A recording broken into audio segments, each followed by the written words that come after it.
Hallelujah. একটা প্রশ্ন প্রিয়, যেটা আজকে বলার জন্য আছে, কি আমরা প্রভু যিশুকে বিশ্বাস করেও আমরা বিভিন্ন রকম যে পুজো পাঠ বা বিভিন্ন রকমের আরাধনাগুলি আছে সেগুলি কি করতে পারি? প্রিয়, আজকে অনেকে জানে না যে প্রভু যিশুকে বিশ্বাস করার মানে কি। অনেকে ভাবে প্রভু যিশুকে বিশ্বাস করার মানে একটা সোনার ক্রুশের লকেট বা রূপার ক্রুশের লকেট গলায় পরে নেওয়া, বাইবেল পড়া, 9 মাসে 6 মাসে একবার দুবার হয়তো মণ্ডলীতে যাওয়া। আর অনেক মানুষ এমন বলে, আমি অমুক মণ্ডলীতে যাই, আমি অমুক মণ্ডলীতে যাই, তার মানে হলো অনেক বড়। কিন্তু তারা জানে না মণ্ডলী মানে কি, তারা জানে না প্রভু যিশু কী চায়। সেই জন্য তারা আজকে জগতের মধ্যেও মিশে, আবার প্রভুর সঙ্গে তারা মিশে। এবং তাদের দেখতে পাওয়া যায় যে ফোনের ডিপিগুলির মধ্যে, হোয়াটসঅ্যাপ স্ট্যাটাসগুলির মধ্যে, ফেসবুকে অজস্র তারা বাক্য ছাড়ে। কিন্তু প্রিয়, এই বাক্য ছাড়ার জন্য নয়, এখানে আমার হাতে যে বইটা আছে এটা হলো পবিত্র বাইবেল।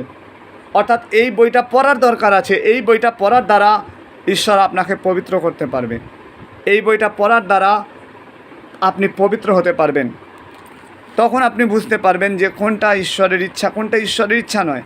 সেই জন্য প্রিয়, যারা আজকে হয়তো আপনারা জানেন না, আমি মনে করি, বা অনেকে হয়তো জানেন, জেনে শুনেও ভুল করছেন, তাদেরকে আমি নিবেদন করি যে ঈশ্বরের ইচ্ছাকে এই বইয়ের দ্বারা, এই বাইবেল পড়ে আপনারা বোঝার চেষ্টা করুন এবং আপনারা আপনাদের জীবনকে সেই প্রভু যিশুকে যখন ভালোবাসছেন, তো প্রভু যিশু বলছে আমার আজ্ঞাকে পালন করো।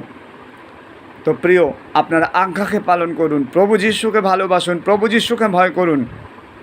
জগতের সমস্ত মন্দতার থেকে, জগতের সমস্ত সেই পাপ আচরণ থেকে, জগতের সমস্ত সেই প্রতিমাগণ থেকে নিজেদেরকে মুক্ত রাখুন। কেননা জগতে সেইগুলি কিছুই নয়। যিনি আকাশ পৃথিবীকে বানিয়েছেন, আপনাকে বানিয়েছেন, একমাত্র যদি অবনত হতে হয় তার কাছে অবনত হন।